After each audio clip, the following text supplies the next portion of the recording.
Χρόνια πολλά σε όλες τις μαμάδες. Γι' αυτό είμαστε εδώ. Για τη γιορτή της μητέρας. Ναι. Σήμερα μαζευτήκαμε για να μοιραστούμε κάτι πιο προσωπικό, να πούμε έτσι τα μαμαδίστικα, εμπειρίες, σκέψεις, προκλήσεις και στιγμές που μια εργαζόμενη μαμά μπορεί να καταλάβει. Φιλιό, για πες μας, το δικό σου παιδί πόσο χρόνο είναι? Ο Ντίνος είναι 2,5, είναι ακόμα μικρός σε σχέση με τη Ράνια. Ναι, ο δικός μου έχει μεγαλώσει, ο μάνας μου πλέον είναι 16. Δεν θέλω να ξέρω. Εφηβεία. Αλήθεια. Ναι, είναι πλέον στην εφηβεία. Ωραία. Ελίνα, εσύ? Εμένα είναι 12 και 6,5. Παιδί στη μέση. Τέλεια. Εσύ? Εγώ έχω τριπλό. Τριπλό. Εγώ έχω και 13 και 12 και 8. Αχ, πόσο τέλειο. Φίλια μου, πώς ήταν η εμπειρία σου, η επιστροφή σου στην εργασία μετά από την εγκυμοσύνη, τη γέννα? Εγώ ήμουν από τους ανθρώπους που ήθελαν να γυρίσω στη δουλειά. Δεν μπορούσα να είμαι σπίτι και αλήθεια.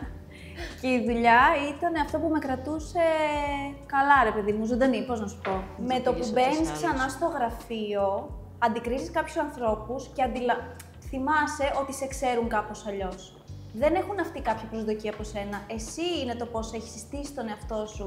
Ξανά. Στη Ράνια, στην Ξαφνικά είσαι Νικολέτα, κάτι στην άλλο. Ελίνα. Συστήνεσαι ξανά. Και ξαφνικά νιώθεις ότι δεν ματσάρισε άλλο με αυτό που έχει συστήσει, γιατί έχει περάσει ένας χρόνος που είναι τρομακτικός και υπέροχος και τελείως διαφορετικός από όλους τους υπόλοιπους και σε έχει αλλάξει πάρα πολύ. Διαφορετικά βιώματα μέσα σε αυτό το χρόνο. Δεν μπορείς να είσαι ο ίδιος άνθρωπος. Δεν είναι δυνατόν να είσαι ο ίδιος άνθρωπος. Και εγώ το ίδιο. Εγώ ήθελα πάρα πολύ να γυρίσω πίσω, δηλαδή γι' αυτό γέλασα, χαμογέλασα, γιατί και εγώ είχα πάρα πολύ αυτή την ανάγκη, γιατί κάνω και κάτι το οποίο μου αρέσει πάρα πολύ. Είχα στην αρχή και το αίσθημα πώς θα γίνει, πώς θα τα κάνω, πώς θα τα καταφέρω. Είχα το άγχος, την ανασφάλεια, πώς θα ξαναμπω σε αυτή τη ρουτίνα, αλλά εντάξει, σιγά σιγά έρχεται. Μετά μπαίνεις, βρίσκεις την ισορροπία. Παράλληλα, είχα στο μυαλό μου και το μικρό μου το παιδί και το μεγάλο, το μωρό δηλαδή. Ήθελα να ρυθμίσω το θυλασμό, το σκεφτόμουν πώς θα το κάνω.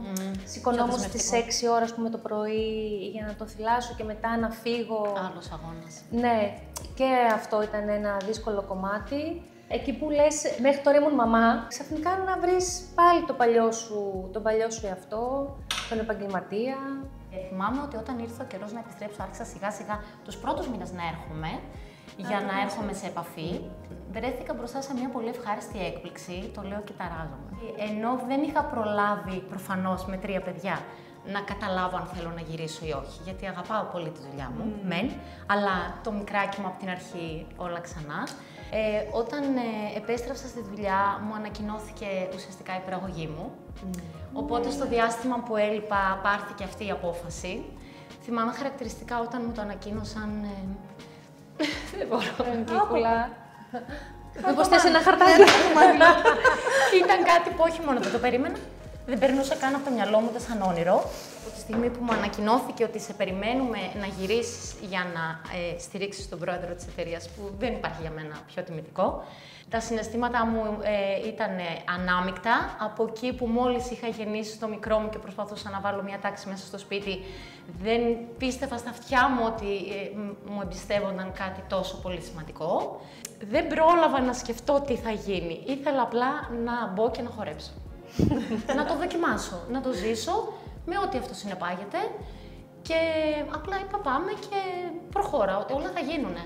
Είναι πολύ σημαντικό. Να είσαι καλά στο εργασιακό περιβάλλον. Και να περνάς όμορφα και να θέλεις να έρχεσαι σε γενικότερο επίπεδο, όχι μόνο στο αν έχεις παιδιά ή όχι, σε ένα οποιοδήποτε εργασιακό περιβάλλον. Είναι πολύ σημαντικό όλοι οι άνθρωποι να πηγαίνουν με χαρά στη δουλειά τους, γιατί είναι πολλές ώρες τη μέρα και πρέπει να είναι χαρούμενοι. Εκείνη την ώρα, εγώ που δουλεύω, ταυτόχρονα σκέφτομαι και 10 πράγματα.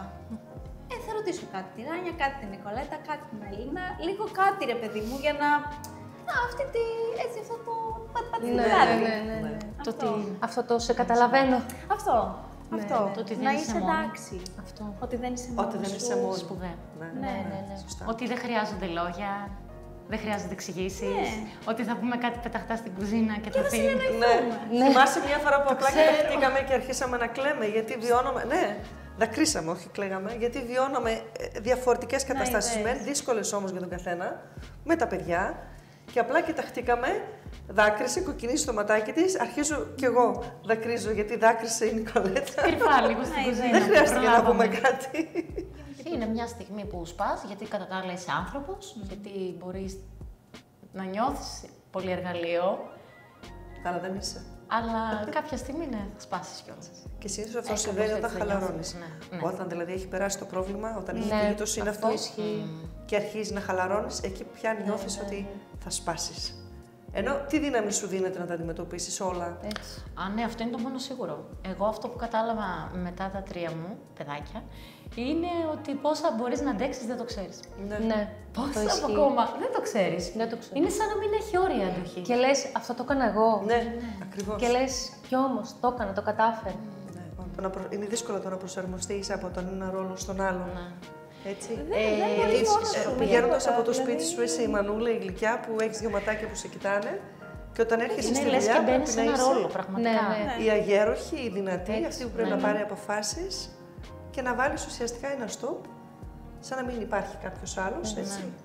Να δουλέψεις και μετά πάλι το αντίθετο. Και πάλι το αντίθετο. Όλα είναι μέσα στο πρόγραμμα.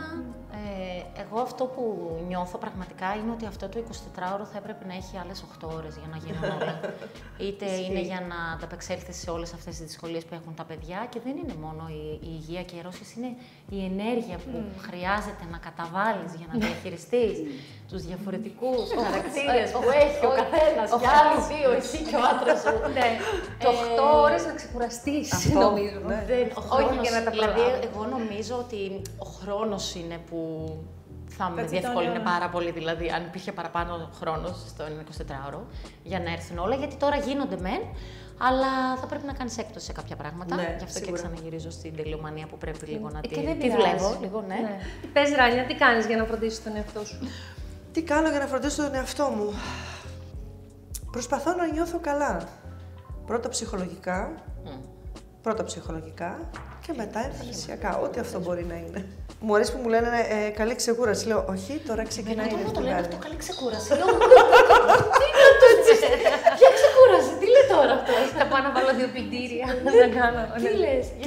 Και ποιο είναι αυτό που ακούς με το που θα μπει στο σπίτι? Τι θα πάμε? Άστο, το φαγητό πονάει πολύ.